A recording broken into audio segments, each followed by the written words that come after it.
Hey guys, welcome back to my channel. I am the Caramel Critic. We have a lot to unpack for these 6 episodes of Loki, so just stick with me and we're gonna briefly run through all of them. So before I go any further, there are definitely going to be spoilers. So we start off with the scene from Endgame when the Avengers go back in time to grab the Tesseract, and Tony gets knocked out by the Hawk, and Loki grabs the Tesseract.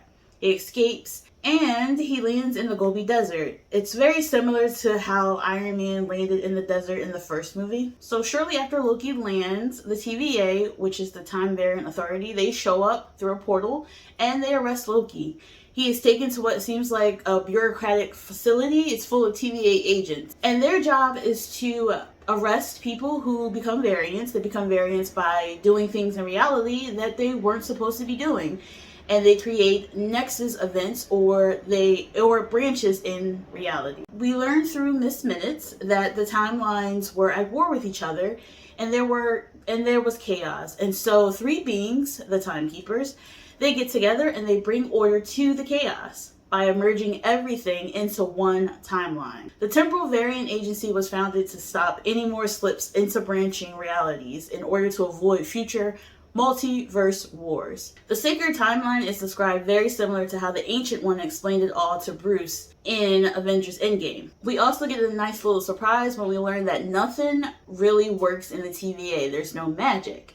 And we even see a drawer full of Infinity Stones that are being used as paperweights because they hold no power. You can even see when Loki is brought to the TVA, when one of the agents is holding the Tesseract, as soon as they land in the facility, the Tesseract powers down, and you can tell that it's not effective in this reality. Loki then realizes that he may be dealing with one of the greatest powers in existence.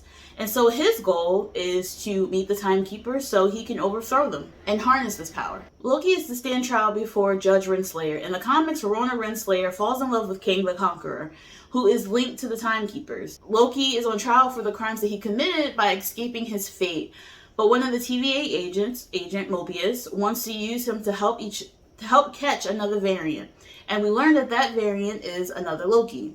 In the comic books, Mobius is an original member of the TVA and has interacted with characters like Fantastic Four, She-Hulk, and Hawkeye. So apparently this other Loki has been baiting and then killing all of TVA agents in different parts of history. And so we get to see some mischievous things that Loki has done in the past, such as being D.B. Cooper. D.B. Cooper has been one of America's greatest mysteries. He hijacked the plane near Portland in 1971 and he held it for ransom. When he was given the money and some parachutes, he parachutes out the plane and disappears with the money. And so we learn from the show that that was actually Loki who did this when he made a bet with Thor. So this other Loki has a different power than our Loki. They can control people's minds by just touching them. It's very similar to what Loki was doing in the Avengers movie when he touched people with his staff. And it's also very similar to the mind control that Wanda did in Age of Ultron. After going through his case files, Loki has an idea that maybe they can catch the other Loki because they've been hiding out in places that are about to be destroyed throughout history. So you see, a variant can only be discovered if they do something that creates a branch in time, and then the TVA get a notification of where this branch is happening. So they end up discovering that the variant is hiding at a mega mall on Earth in the year 2050, right before a hurricane is supposed to come and wipe out the town. So in the beginning of episode 2, when the variant attacks some TVA agents at a Renaissance fair, this Loki ends up kidnapping one of the agents. So at the end of this episode, we find this agent, and she explains that she gave up the location of the Timekeepers to the variant. The variant basically implanted themselves into the agent's memories, and we find out later that all the TVA agents actually used to be variants. They just had their past lives wiped out, and so they think they were created by the Timekeepers. So the variant reveals themselves to be a female version of Loki. Loki wants her to team up with him to overthrow the TVA, but she has her own plans, something that she's been planning for years. So female Loki, or Sylvie as she calls herself, and our Loki end up bonding and working together to get to the Timekeepers, and they end up getting captured again by the TVA. Loki and Sylvie are dragged in front of the Timekeepers to be executed, but they manage to overpower the guards, and then Sylvie cuts off the head of one of the Timekeepers, and it's revealed that it's just an android. And this was definitely reminiscent of The Wizard of Oz when they find out the wizard wasn't this huge giant glowing head, that it was just some man behind a curtain. Loki and Mobius end up getting pruned and sent into this void, and he is met by an old Loki, Kid Loki, Black Loki, or Boastful Loki, the credits say. And we have Gator Loki. So it's explained to Loki that this is basically the void, and everything that gets pruned or reset by the TVA agents gets sent there. So we see a lot of destruction, destroyed cities. There are a lot of random things in there. Sylvie prunes herself, hoping to find Loki, and she ends up in the void as well. And there is this huge cloud dragon monster that eats up things in the void. This thing is called Alioth, and in the comics, Alioth is Kang the Conqueror's rival. And he's actually accidentally set free by Verona Renslayer in the comics. The other Lokis take our Loki to their hideout. It looks like it's like an old abandoned bowling alley, and there's all kinds of little goodies and things down there. There are a lot of Easter eggs in this episode. You see in the background different things that's in the debris, and we're going to run through just a few of them. If you look in the background in one scene, you can see the Avengers Tower. It's inside the void, and it actually has a sign on it that says Kang. In the comics, Tony sells the old Avengers Tower to Kang Enterprises, who is actually working for Kang the Conqueror.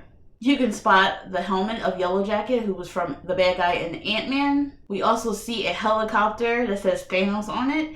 And in the comics, Thanos uses his helicopter to attack Hellcat and try and steal the Cosmic Cube, or the Tesseract. When Loki is taken down to the hideout of the other Lokis, we get a glimpse of different things that's hidden in the ground as they're going underneath. You see in a jar Throg, and who just happens to be the frog version of Thor in the comic. We spot Mjolnir.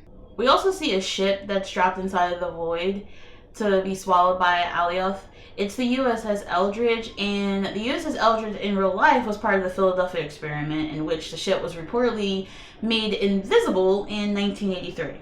We also see that what kind of looks like one of Ronan's ships from the Guardians of the Galaxy in the background.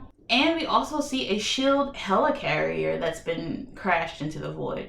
So in the last episode, Loki and Sylvie make it to the Citadel at the end of time and come face to face with the man behind the curtain. And he is played by Lovecraft Country's Jonathan Majors. And late last year, it was officially announced that he was cast as Kang the Conqueror in Ant-Man and the Wasp: Quantumania. So it seems like he's playing a variant of Kang in this Loki series. He's not actually Kang the Conqueror in this one. This variant of Kang was able to use the power of Alioth to bring an end to the multiverse wars. He tells both the Lokis that he's the only thing standing in the way of the other Kang variants breaking loose and sending the multiverse into chaos again.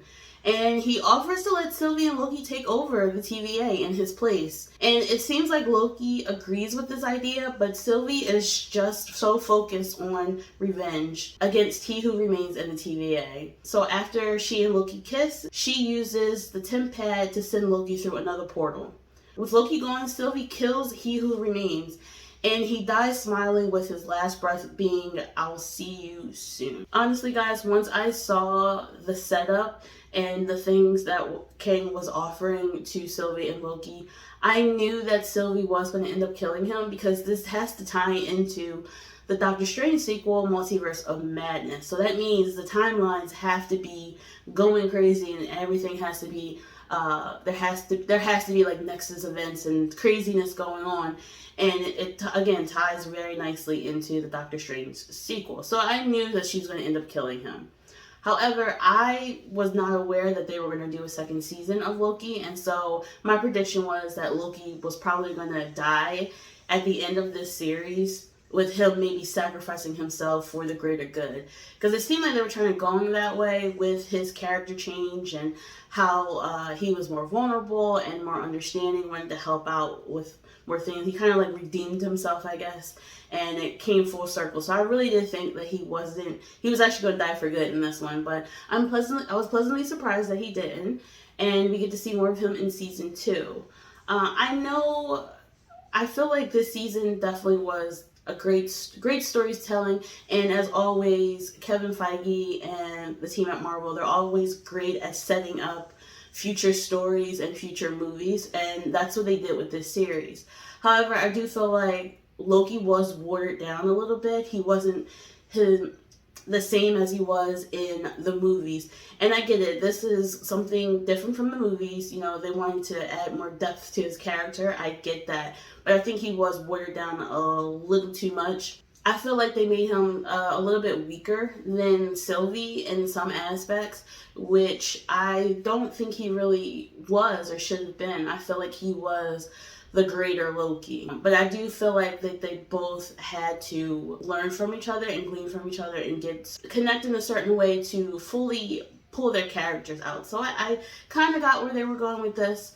I wish they just didn't change him as much. I'm also very interested to see where Renslayer is going, what she's going to do. In the comics, she and Kang are actually have a great story together. They're actually together. So I'm interested to see where they go with her. And it looks like Loki got sent to a different timeline, not into our timeline, because Mobius and B-15 have no idea who he is. And we see when Loki looks out into the TVA, there is a huge statue of Kang. So this is either something that was altered or he got sent to a different timeline. So, but overall, Marvel just keeps amazing me with how each series they've come out with is completely different, and they don't end how you think they were going to end, but they all still connect in a way, and you see how they're moving forward with Phase 4. So I'm definitely looking forward to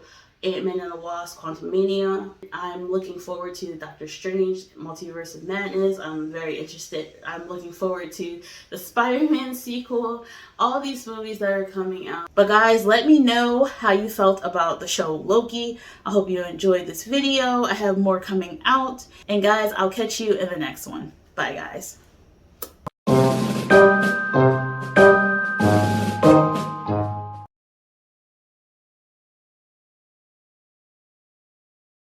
She wants to take down the TVA and get revenge for what happened to her.